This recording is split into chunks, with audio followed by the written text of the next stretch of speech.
I'm Dr. Tyson Morostiga. And I'm Dr. Derek Moore, and we're your sports quacks.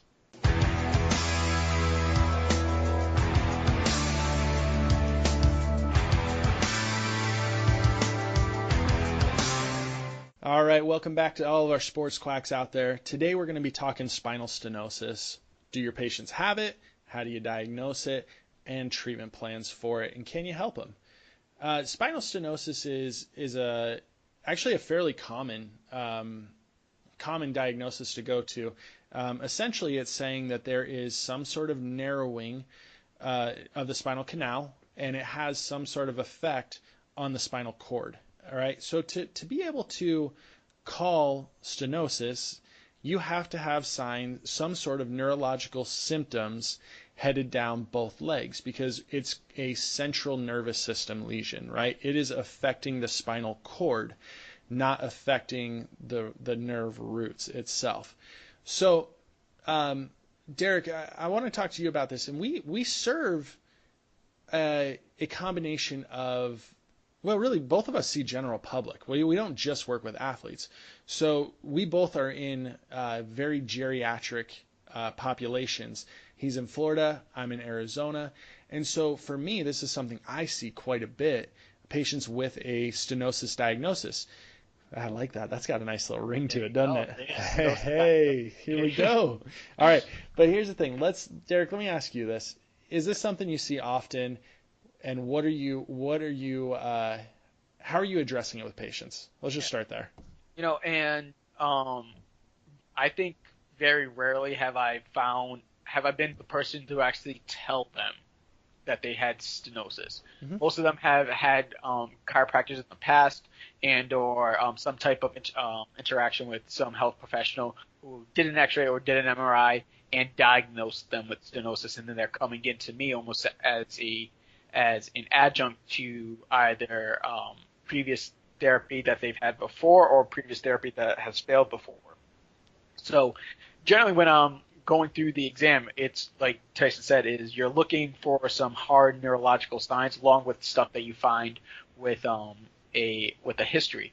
Generally, they start to be a little bit more extension intolerant. Usually it's problematic for them, can kind of reproduce some of their symptoms. But you always want to start to take a look at that neurology and the radiation. So making sure that, okay, are symptoms bilateral or unilateral? Are they going down the leg all the way? We're talking down to the feet, to the bottom of the toes, all the way up the chain, or is it just going down to mid calf? Is it going into their thigh? So asking the patient, hey, where do you feel your symptoms radiating? And then also asking them, is it constant? Mm-hmm. How often is it happening? Because everybody say, oh, I feel it all the time. And I'll say, like, all the time. Like, yeah, all the time. You feel it right now? No. All right.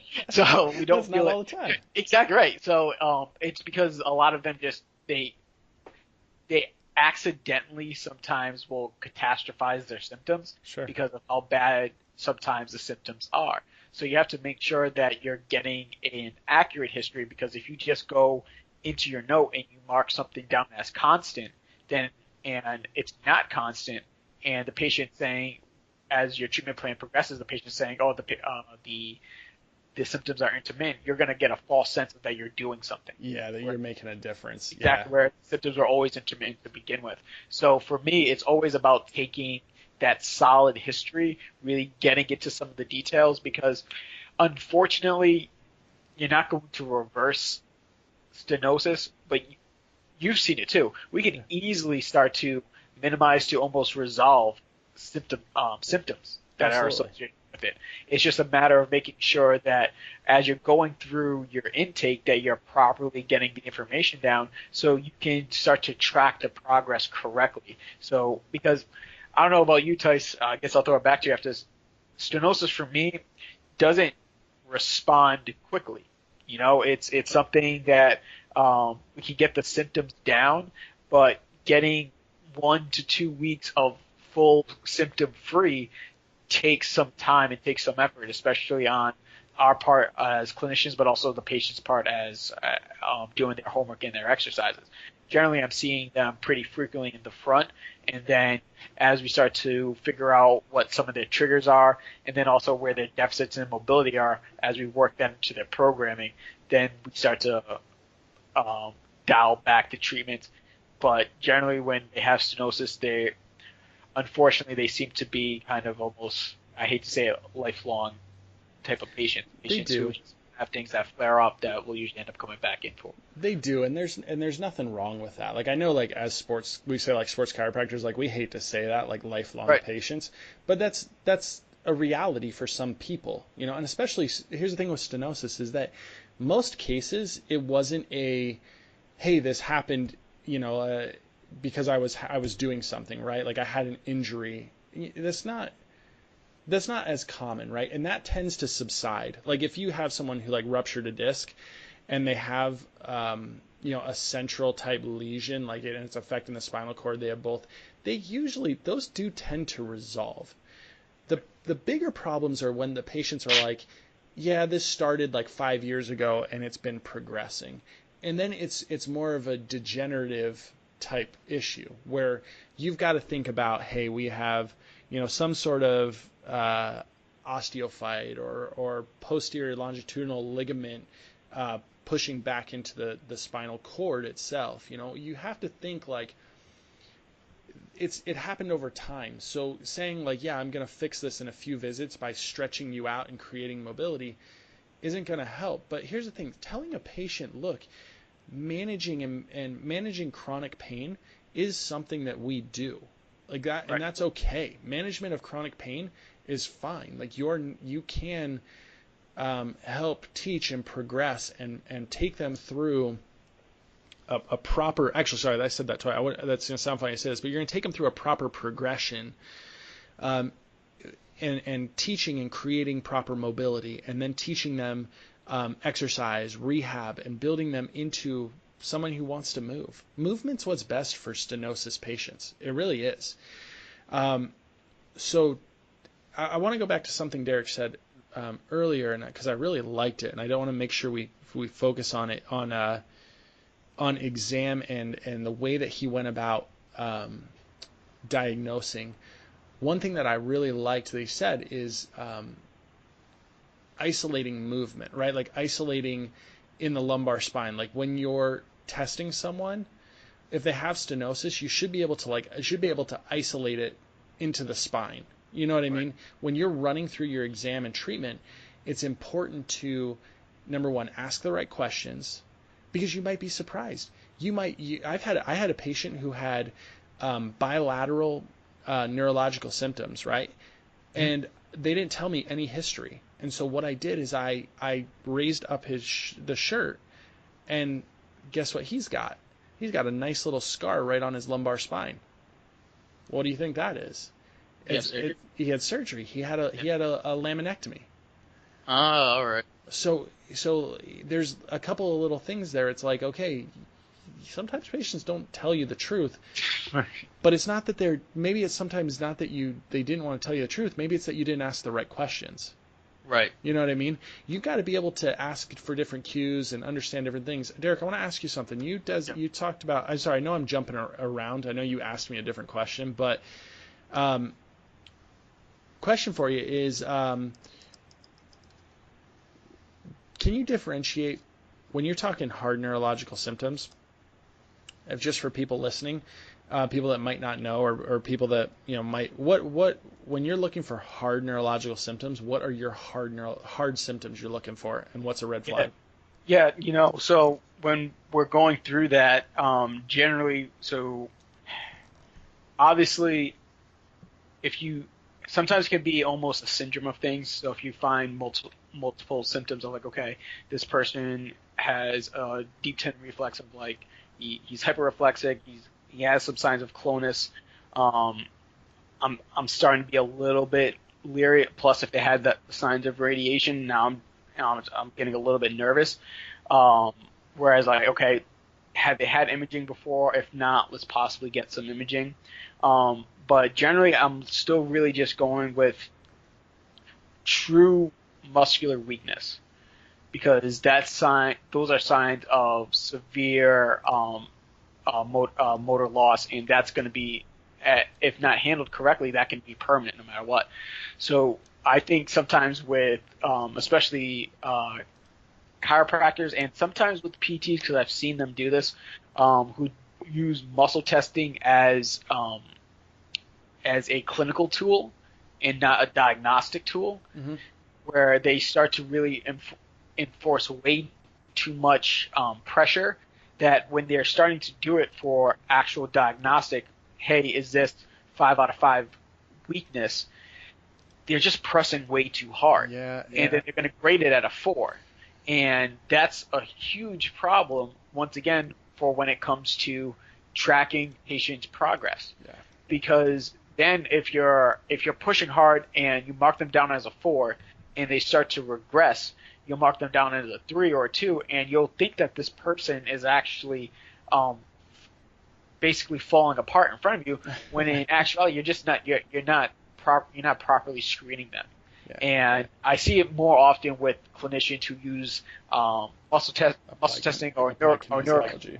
AK or neurokinetic technique, things where they get other information from it, but they can sometimes muddy the waters when it comes to actually creating it for diagnostic reasons. You see, but you're opening up a can of worms there for me, because, and that's something we're going to have to talk about in the future, is clearly going to be muscle testing and applied kinesiology type treatments, because I've seen it done well, and I have seen it completely bastardized and obnoxious, right?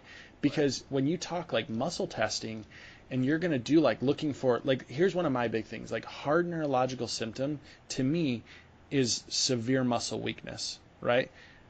Not a mild muscle weakness. We're talking like can't raise their arm, can't hold it up against soft pressure, right? You can manipulate that outcome by the positioning that you put it in or where you press, right? So right. Whether you're using a long lever, you're using a short lever, you're doing things like that, you can affect the force that you're placing on that joint, and therefore can give you a different outcome. So when for me, when I'm testing, say like stenosis patients, testing I love, you're walking on your heels, you're walking on your toes, I'm looking for foot slap, I'm looking for heel drop. Love those tests, because you can't fake those. You can't falsify those. You can't go wrong with that. You know what I mean? That'll stand out right away. Yeah, and the patients, especially more than likely if you're starting to find some of these symptoms, you're going to end up having to more than likely refer them out at some point just for neurological testing, just to make sure that everything is going well. So that's either, and I don't mean get them out of your care, Yeah. but if you're having some of these hardline symptoms, you can continue care, but you also need to start to let other clinicians around them know, because if worse comes to worse, if they start to have some degeneration and it becomes more problematic for them, you want them to at least know, all right, these are the steps. We already went to your primary. They're not going to do anything besides refer you to either a neurologist, which I probably would recommend against because we already know there's something going on. More likely, you're going to have to refer them to a neurosurgeon, and that's because you want to, at least for them to talk to them about their options. Yeah. Because, and once again, stenosis isn't going to be fixed with a manipulation. You know, it's something that we can control their symptoms, but we're not going to be able to reverse the actual mechanical defects that are causing it. Mm-hmm. Whereas the neurosurgeon can, if there is some type of mechanical block that's causing it, the neurosurgeon can actually fix that. Yeah. And then if they fix that, the patient comes back to you. You control their rehab. You already know some of their baseline and some of their markers. All of a sudden, the patient's care becomes that much more effective, because now we've removed the actual mechanical block. We can teach that patient proper spinal hygiene, and then all of a sudden, this patient's going to have a more positive outcome in that. Spinal hygiene. Did you go there? Yeah, I liked it. Right. I like that. That's a nice wellness term right there. You gotta come up with those terms to sell, man. I That's love what, it. No, I like that. No, because I really do. Because it's not a, hey, wellness program. It's a, hey, let's teach you how to maintain where you're at. Let's teach you how to take care of yourself. Love that term. I think that's great. So, uh, one, I like what you did there because oftentimes we want patients, like I think even being taught in school, I think you're afraid of neurosurgeons and I think you're afraid of orthopedic surgeons because all you hear about is how they cause paralyzations or the consequences and side effects of aggressive surgical care, right? Because our purpose, what we do as chiropractors, is we help people avoid that, right? But here's the thing: is like if you go through the proper diagnostic set and you have imaging to support what's going on, you have hard neurological symptoms, then that justifies it. Look, you may really need it. The patient may really need it, and that's okay. But I think you really have to differentiate between hard and is soft neurological symptoms a term? I say it to patients. yeah, I don't know if it's technically a term. sure, right. I don't But know we if it use it. is. Yeah, I use it also. So I use it, and it's my way of describing it is I say, look, soft is more numbness, tingling, pain, right? right. Hard neurological symptoms to me are true muscular weakness, like not like, hey, I'm sore or pain related weakness, but like they can't hold it up against gravity or light pressure. Yep. Motor control issues, especially when you said it earlier, and I think this is a key one, that muscle spasticity. Uncontrolled muscle spasms. It's a key, right? Like a central nervous system lesion is a spastic issue.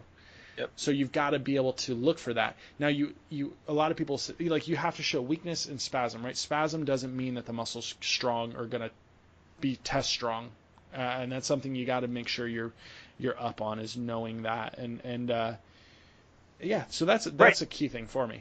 Yeah, and then when it comes into some of the treatment aspects for it, for the most part, you can treat them as I don't necessarily do anything crazily different with a spinal stenosis patient with back pain versus a versus a just a generalized low back pain either. Sure. For the most part, it's more so I'd put it closer to the way that I treat disc disc-related injuries, because what I'm looking for is I'm actually looking for centralization of symptoms where if they're having that pain going down the leg or numbness or tingling going down the leg, I'm looking to kind of pull that back closer to the spine, even though sometimes the intensity might increase if it's coming out of the leg and they're getting more use and more motor strength and less peripheral symptoms. I educate my patients as it in like we're moving in the right direction, but it's sometimes scary for them. This is going to kind of even cover a little bit of disc herniation too. It's sometimes scary for them as we centralize the pain because their back pain will sometimes increase.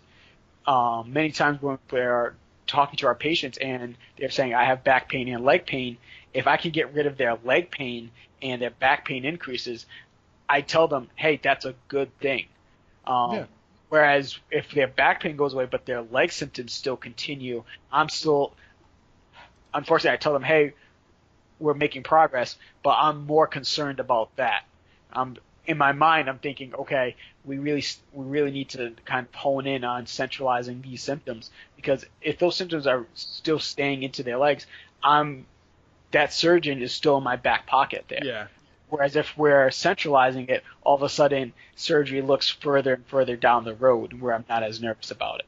How do you feel about things like flexion distraction tables, nerve flossing, things like that to actually create nerve tension, or to see if there is nerve tension and be able to try and pull the nerve, move it, try and see if that helps. Where do you stand on that? Yeah, so I'm still a little bit torn between it because of the idea that the internal system is frictionless. Right.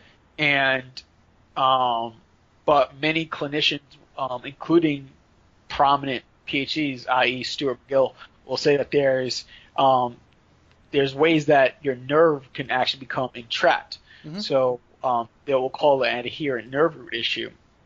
And they'll normally do kind of a modified slumps test where the patient is in a seated position, and then you just ask them to sit with a slump position, chin down, bring out their legs. Think of like a Becker's type of orthopedic exam, and you're bringing their head back, moving their legs. You're really trying to figure out, is this nerve root getting stuck anywhere? And when you start to think that, it's like, okay, well, that doesn't completely jive with internal system being frictionless, but you can't also argue with the outcomes when you're seeing a positive test, because I've done plenty of times where I'm going through a slump exam and you can easily start to irritate the nerve by just changing head and leg position. Yeah. So there's obviously something going on through there where we can, if we believe that the body is an adaptable type of environment, we can, I think, the same way that we would load a injured muscle, we can go through flossing and different type of motions to kind of ease the nerve to go back and forth through there. I don't have the knowledge of what's going on internally to explain why that's effective, but I've just seen it in clinical practice that if we can get the motion without irritating the nerve root, then the patient will usually have a better outcome. Yeah, and I think, to me, the best thing that ART did for me was teach entrapment, like entrapment sites and things like that, because that is real. Like, I don't know much about frictionless surfaces or frictionless, whatever inside your body, and I get it. Like, I understand what they're saying, but when it comes to clinical practice, like what I've seen is that the nerve, when you can use different, you can test at different entrapment sites to see, if the nerve is fired up in that area. If it's fired up in that area, it must have some sort of issue, whether it's entrapped in tight muscles, or maybe it's because of adhesions. I don't know. That's something that's the up in the air part, right? Like, can a nerve adhere to an area? Right, yeah. I don't know. I don't know. But the thing is there are common places that the nerve can be affected at, and that's a huge tool when you're doing diagnosis for stenosis, or diagnosis for any type of nerve lesion, is knowing your spots, knowing the common areas, and being able to locate them, muscle test in that area, and to reproduce symptoms. And that gives you a really nice idea of, really what's going on, and treatment protocols for that patient. Like, that's been a way that I've been able to tell patients if stenosis is a good or poor diagnosis. Like, yeah, that's a big test for me, is peripheral nerve entrapment sites. Now, have you had any issues actually even just putting them in side posture and adjusting them? No.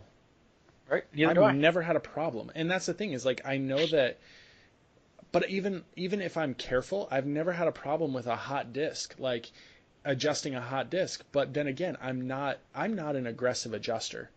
Yeah. I've adjusted you in the past, and I'm not a person who, and you've adjusted me. We're both in the same boat. I am never going to force my way through a joint, right? Mm-hmm. I'm not if I set you up properly and I get you locked out in a good, solid position, I don't have to hit you that hard to get the joint to move, right? I don't like the idea that the pop is the successful adjustment. And every chiropractor says that, but most chiropractors say that because they don't want to look stupid when it didn't pop. Right. But I want to my thing is when I go to adjust you, my purpose is to reinforce movement. Mm-hmm. That's all I'm doing. And for that stenosis patient too, what you will find is, as they, once again, we're talking generally an older patient, they're becoming more and more sedentary. They're not using their mobility as much as they used to, or even as much as they should. So we need to continue to promote more motion for the patient, because if they just continue to adapt to not using their spine, and not for the most part what I've seen too. And I mean, we're beating a dead horse on this, but you start looking at overall hip mobility with it. Like Yeah. these patients just end up becoming almost you'll watch them, they'll start to become in that shrimp like posture, and they just start accepting that as their fate. And if you just get them moving a little bit more, the first thing you have to do is start to identify pain triggers. Sometimes it might be extension, so just tell them like, hey, listen, when you're doing your exercises, just be careful of anything that might force you into extension. A lot of my patients, especially the women, want to continue doing either yoga or Pilates. And so I'm like, yeah, continue to go ahead. Mm-hmm. And it's like, all right, well, it hurts when I do a Cobra. And I tell them, well, just don't do Cobra. And you look at their face and it's like, I can do that? I'm like, yeah, you're paying for the class. Like, just tell the instructor that it bothers your back, and then just don't do that position. Yeah. Or if you're dying to do that position, give us some time and we'll work you into it and see if you can ever actually get into it. But to force yourself into doing things that are going to aggravate it, that's just going to prolong your treatment time. So I usually just tell my patients, like, hey, listen, this takes time, but we'll get you moving. But at the end of this treatment phase, you have to continue moving. Movement's going to be able to maintain that, because if they just go back into their normal sedentary lifestyle, their muscles are going to become problematic. Their stiffness is going to become even more problematic, and they're going to be more likely just to enter back into your clinic with the same exact problems that you thought you fixed 5 or 6 previous months ago. Yeah. One of the biggest downfalls that is it downfall I want to say? No, I don't know. But what I want to say is that one of the biggest problems that we run into when we get someone who's done like multiple MRIs is that what they see is what they believe every problem is, right? Like, Right. So if a patient has symptoms down the leg and they go see a medical doctor, what's the first thing that they get? An MRI, right? So we get an MRI, we get some sort of imaging, and go figure there's a bulge disc. 100% the bulge disc must be the cause of the problem, right? So then we call some sort of stenosis or, nerve root entrapment, things like that. And it becomes terrifying for the patient. So always, I have patients come in, bulge disc here, bulge disc there. Like, okay, well let's test it. Let's put that to the test. I love the coughing, sneezing, Valsalva's, right? That's the name of it? Right. Yep. Yeah, I like those tests because, and I know they're not 100% like foolproof, but I like them because they should be able to not just recreate low back pain, but recreate peripheral pain too. And I think that's something that we often miss, is that if you do that, it should light you up all the way down. And I always like to run people through those tests and say, look, it's not, we're not saying one. I'm not saying it isn't completely, but I'm saying it's a good sign if those tests are negative. Right. And once again, when it comes to stenosis, it's not a one test diagnosis. Right. It's a multitude of tests, and then plus sometimes what you also find on imaging, because I mean, it's going to look pretty bad if you're thinking that all these tests are positive and you do the imaging and then there's nothing there. Sure. Now you have to start to reevaluate. Just like, okay, were my tests on point? Am I doing these correctly? Was my history on point? Because I've seen plenty of times where tests are negative and then imaging comes back positive. Mm-hmm. But if your imaging is positive and none of your if your imaging is negative and all your tests are saying there's positive, you really have to start to look deep, because there's something amiss there. It's either what you're doing, it's either what the patient's saying, or there's something going on in the imaging that was missed. So don't look at it as the MD said it was stenosis, so it's stenosis. Imaging says it was stenosis, so it's stenosis. Patient says it's stenosis, so it must be stenosis. You have to get a full picture and take all the information in and then come up with that diagnosis. And even then, a lot of times it doesn't really affect a lot some of your treatment plans either. It just might affect how aggressive you start off. I think even in some cases with it, to get a proper diagnosis, you need to do a trial of care to be Yep. able to diagnose. Like, and it probably sounds stupid. Like, why wouldn't you have a diagnosis before you treat a person? Well, because sometimes it doesn't all match up. And sometimes you just have to go, look, I'm going to treat it like low back pain, or I'm going to treat it like a nerve, a nerve root entrapment, and let's just see what happens, right? Right. Let's see what happens. Give me, 6 to 8 visits, and let's test it. Let's retest, reevaluate. And that's an Yeah. important thing to me always. If you're trying to build a practice and you're not doing a re-examination after 6 to 8 visits, and it doesn't have to be a full exam, it doesn't have to be a full neurological. Maybe in this case, it probably needs to be pretty thorough. But if you're not reassessing and reevaluating after 6 visits, you're not doing the patient any good. So a trial of care can support or get rid of it. If you're going 8 visits, if you had him stenosis, the patient doesn't have a ton of, has a financial strain, and you're going, look, I don't want you to have to get an MRI just yet, but let's try it, and it doesn't show any improvement after 8 visits, then you're probably looking at the patient going, let's get imaging. Let's see what's going on. There is nothing wrong with doing that. I agree. So yeah, I mean, here's the thing. We talked about a lot today, and this is a fun topic. I really enjoy talking about different neurological issues because it's fun to be able to use our skills to either confirm or correct diagnoses. It really makes it makes things unique. Like always, like us on Facebook, follow us on Twitter and Instagram, hit us up with questions. We'd love talking to you guys, love hearing from you, and yeah, we'll talk to you guys later.